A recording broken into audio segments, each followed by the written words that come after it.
All right, welcome back to Boise, Idaho. We're live here on the Mountain West Network for the 2024 Old Trapper Mountain West Football Championship Game pregame press conference, joined now by the UNLV Rebels on stage. Second championship game appearance, second straight year they've been in this game. It's a team that's very battle-tested, won 8 straight road games. Joined here by the Rebels on stage, head coach Barry Odom, defensive back Jonathan Baldwin, wide receiver and return specialist Jacob DeJesus, Ricky White, the Mountain West Special Teams Player of the Year, and Jackson Woodard, the Mountain West Defensive Player of the Year. Again, if you have a question, please raise your hand. We'll get a mic to you, state your name and affiliation, and please direct your question to a specific person up here on stage. We'll start here with an opening statement from the head coach, Barry Odom. Good afternoon. Great to see everyone, and we're honored and thrilled to be here. I would like to thank Commissioner Gloria Nevarez and her staff. Everything that the Mountain West has done since I've been a part of it is first class, to a standard of excellence, and this week has been no different. And we're thrilled to carry the flag of the Mountain West Conference and excited to have an opportunity to compete for a championship for the second year in a row. I would like to thank Eric Harper, our Director of Athletics, and all the support that he provides our student athletes and our staff, and the things that we continually work to build at UNLV. Could not happen without guys like sitting to my right, 4 tremendous leaders every week. I've been fortunate that we have meetings every Monday with our captains at 12 o'clock. And sometimes they go short, sometimes a little bit longer, but I will look back on this year as some of my favorite moments of the entire year is that segment of time that I get to spend with these guys. And they're just an extension of what our team is. The way that this team has come together from game one until today, we believe we're playing our best ball. We're excited about how we're playing complementary football. We understand offensively, defensively, and kicking what we do well. And we're excited for the opportunity to go play Boise, which we feel like is a great team. We're excited about the matchup. Congratulations to Spencer and his team, again, in the run that they're making. And it'll be a great college game. It'll be a matchup of 2 really good football teams in a great environment, and we're excited to have the opportunity to go compete again for a championship and what doors that opens now in the national stage and scope of things. We're excited to be here. Thank you very much. Thank you, Coach. With that, we will take questions from the room. Start down right here in front. Sean Golding, Idaho Statesman. Coach Odom, you guys kept Ashton Jenky to his lowest yards per game this season. Boise State, couple of starting offensive linemen back, but I guess how do you guys plan to replicate that and keep him to minimal yards? Do we have a translator in the room? I'm joking.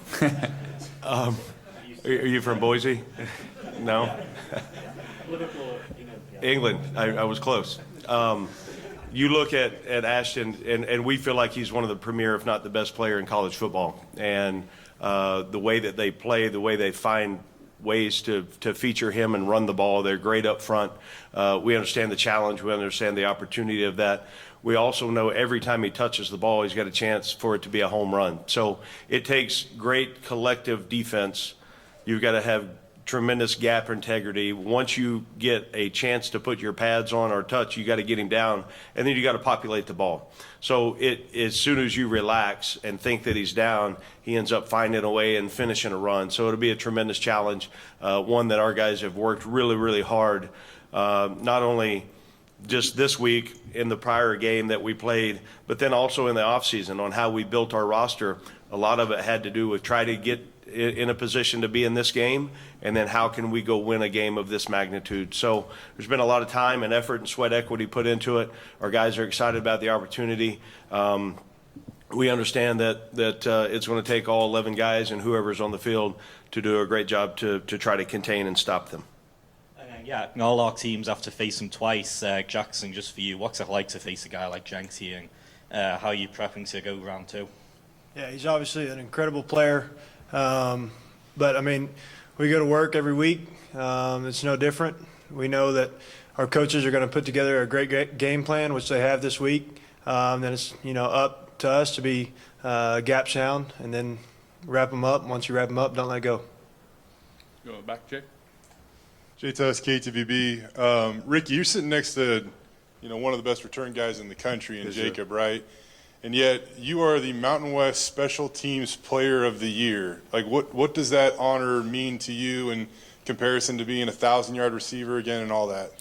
First of all, it's a blessing, man. I want to thank each and every teammate. Without them guys, I wouldn't be able to accomplish this goal. We put so much pride into, doing our job, doing our 111, and, man, this guy right here is a great player, and I want to be on the field anytime he's on the field, give him a chance to, change the momentum in the game, make a big play. So I'm thankful to be a part of this team, and, I can't wait to, go out there tomorrow and showcase our talents. Jacob, just to kind of follow that up, I mean, if you were going to not win the award this year, is there anybody else you'd rather have win it than, the guy sitting right next to you? Man, Rick has worked his butt off, and he deserves it, man. He's been, I don't know how many blocks he has, like 7 to 5. I don't know how many he has, but I know it's crazy, like being back there, I'm ready for the punt, and then you just hear that noise, and it's Rick again with another block, and those plays are monumental for us, as a team. If we could, rather me catching the ball and getting a big return, I think a block is even bigger. We have a chance to, scoop and score, get a touchdown, or get some great field position to put some extra points on the board. And Rick has been working hard with Coach Shebis, coming up with great game plans and chasing that hip, in order to get the block. And so he's been a phenomenal player, and he deserves it. BJ Rains with Bronco Nation News here in Boise. Coach, you guys undefeated on the road this season. Just your take on what have you guys done so well to play well on the road, and UNLV hasn't played here since 2016, so I don't think anybody on the roster has played a game in this stadium. Just a sellout crowd expected tomorrow. I mean, they're calling it maybe the biggest game in Boise State history, along with you guys too. I mean, just what do you expect from the atmosphere tomorrow night at 6:09, and why are you guys ready to handle something like this? Yeah, I think you look at the opportunity to compete, and we have adopted principles within our program. Doesn't matter if we're home, away, or in the parking lot. It's all about your preparation leading up until the moment of kickoff. And then from there, you get into the flow state of trying to play your best ball. And our guys, led by Jonathan and Jackson on defense, and then Ricky and Jacob on offense, and a collective group. We're an older, mature team. So you look at the opportunities in this environment. We know it'll be a great night for college football. We didn't get to decide where the game was, other than that's the way it's set up in our conference. So for us, it's the next opportunity. Any wasted thought or energy spent on worrying about the crowd or where we are, or the color of the turf, it's a wasted emotion that takes away from your preparation. So I think our guys have really understood what the preparation side is supposed to look like. And I challenged our team this morning. Some of the younger guys in the program at our team meeting, we started on August 1st, and the way that this team has approached their preparation habits, I will use for the rest of my coaching career on it as the standard, because it's every single day. They have done exactly what if there is a book written on it, what it's supposed to look like. And these guys have bought in. John can lead the back end along with a number of other guys on the backside in the secondary, and then go position by position. That we've got great leaders. And I think more than anything, they have adopted that mentality on what it's like, on the opportunities we have to go play, no matter home or away. And this is the next opportunity for this team, and we need to go play our best ball. And if we can do that, our guys will continue to set the standard on what it's supposed to look like. Callie Finn from the Las Vegas Review-Journal. Just a follow-up to that, he mentioned, obviously a lot of the players have never played here, and just along that line, there will be people who mention that UNLV hasn't beat Boise since 19 whenever, or hasn't won here since ever. Something that you've consistently said all season is that you don't want to be judged by anything that happened before you've arrived. I'm just curious if you can explain how that became such an important thing for you to just consistently remind people of. Well, I think you look at, and all respect to the past history of our program, good, bad, or ugly, these guys don't deserve to be judged on that. That's whatever we're judged on is what we've done from the day we started until today. And then tomorrow will be another opportunity to write another story. So you look at, people want to, is it motivation? I don't know. It's the next opportunity for us. So it's a good thing we get to line up and play the game, and we just don't go on, what's happened the last few times that UNLV has played here. So all that, again, is, you respect the past, you understand that, and you make sure that you understand the history, but also that those things have no bearing on what's going to happen tomorrow night. Absolutely zero. So what's going to play out tomorrow is who is prepared the best, and then game day execution on who can play a clean game, who can make the most plays, and the details that go into playing winning football and winning habits. So our guys understand that, and again, it's led by a strong group of not only captains but leadership within the team about just opportunities and continuing to create opportunities for our team.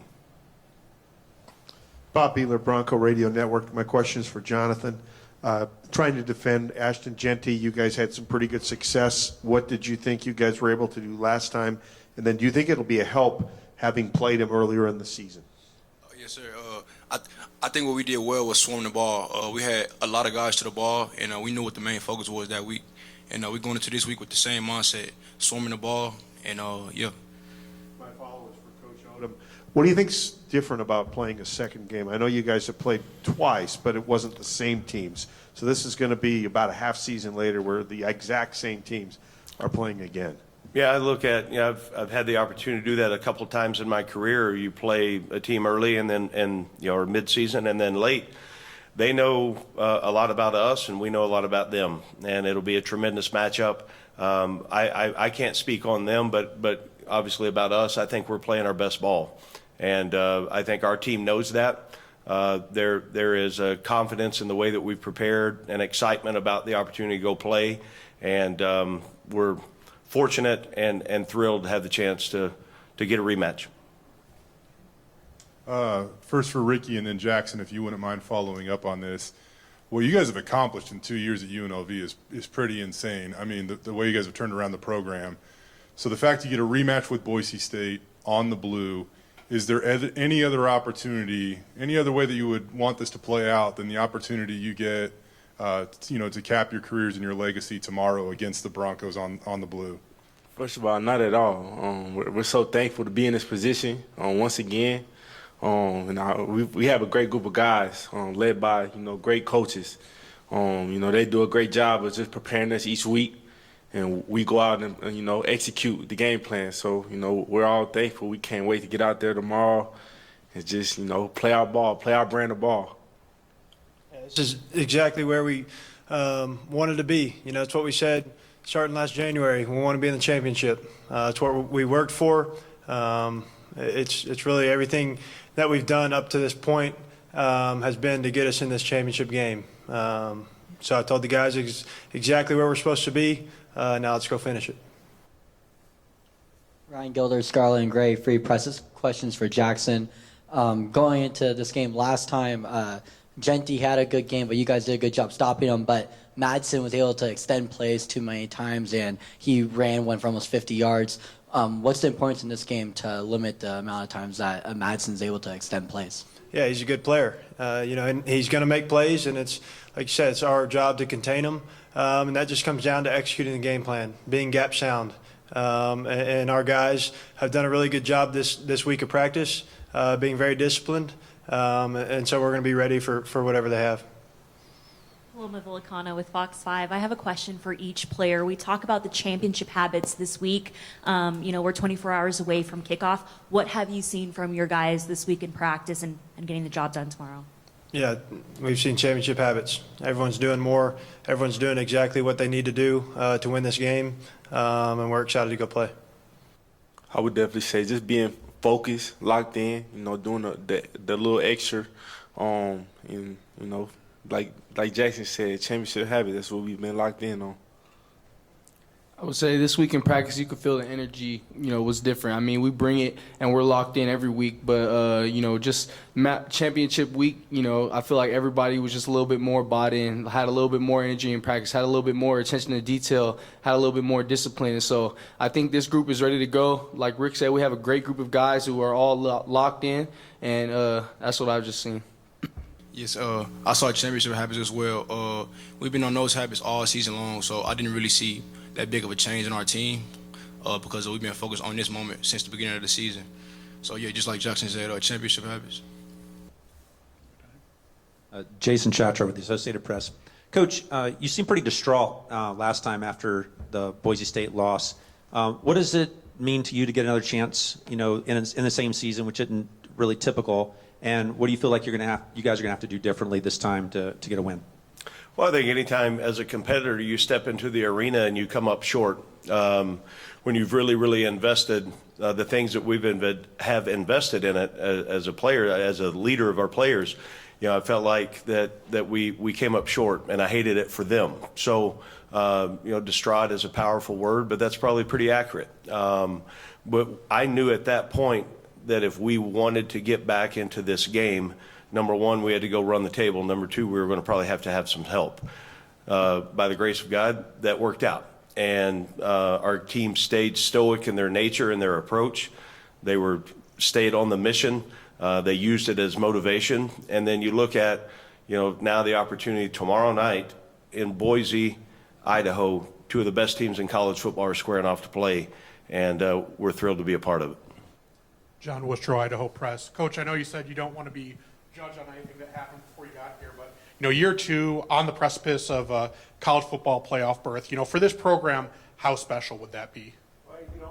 A number of things go into what I envisioned about our program, and a lot of it has to do with conversations that Eric Harper, our director of athletics, and I had looking at the job. We talked a lot early about hope, vision, and belief, and then the process of what it takes to get there. But also, and people are going to look at me a little bit crazy, I believe this is where UNLV should be every single year, in the contention, in winning games in November, meaningful games, competing for championships. There's too many opportunities in the city of Vegas, at our great university, and then the things that we have and the opportunity to build.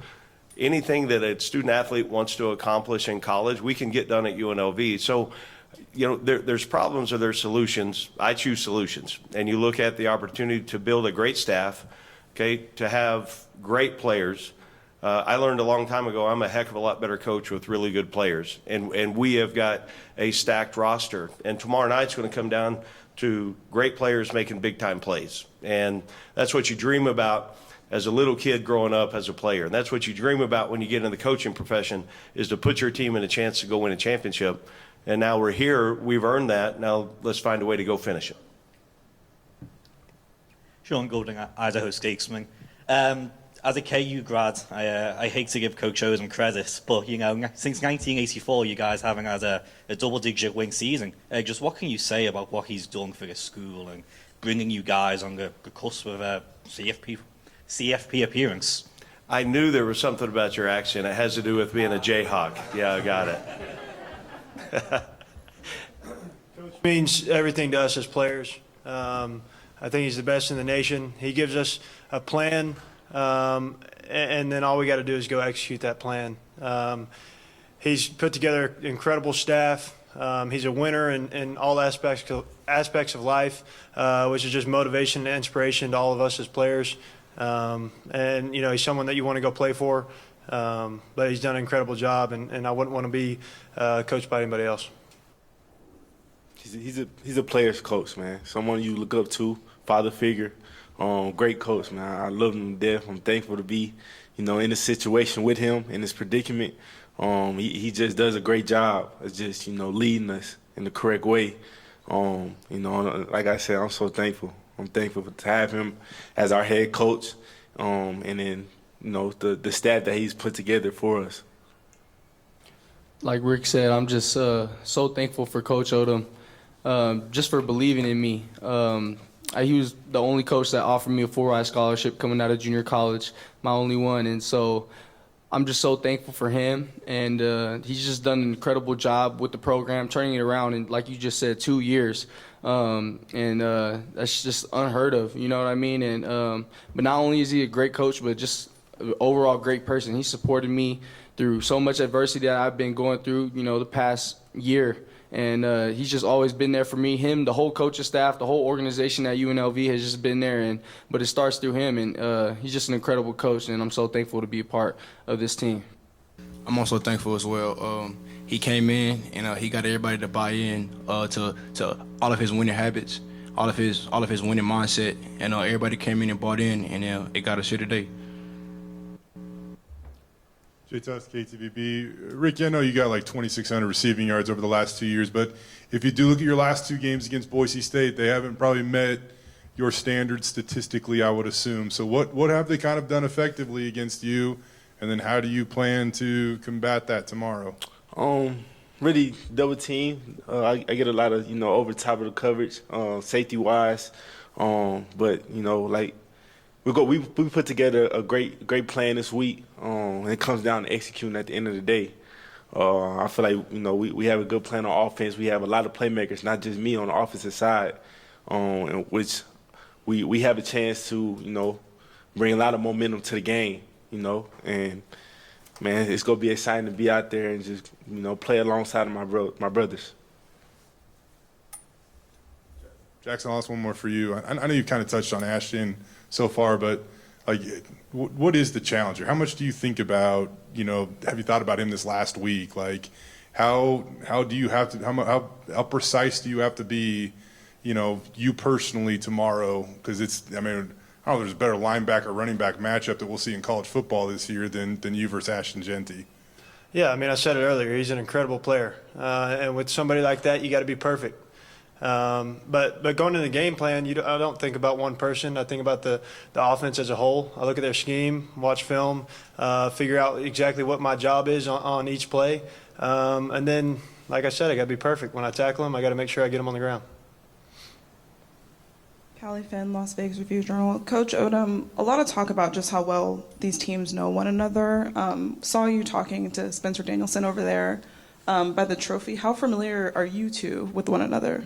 Not any more than in the conference meetings we have. There's been communication throughout the year that a number of head coaches have, either after big wins or some things during the season. But got a lot of respect for him. Has done a great job with this program, and I've got respect for the way that his team plays.